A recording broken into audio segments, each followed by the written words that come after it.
En aquest article hem descrit la generació de cèl·lules estrellades hepàtiques a partir de cèl·lules mare.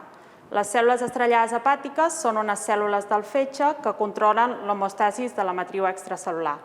Però quan el fetge es troba en una situació de dany, aquestes cèl·lules s'activen i són les principals responsables de la fibrosi hepàtica. Però actualment les diferents fonts de cèl·lules estrellades que tenim tenen certes limitacions, per la qual cosa no s'han establert uns models in vitro de la fibrosi hepàtica ni s'han pogut fer extensament cribatges de fàrmacs antifibrogènics. A través d'aquesta publicació volem apropar la metodologia en quant a la generació de cèl·lules estrellades a altres grups de recerca.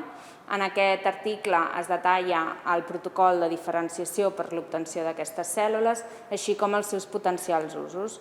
I creiem que aquest protocol obrirà les portes en quant a la generació de nous models in vitro que modelin la malaltia hepàtica tant de caràcter agut com crònic.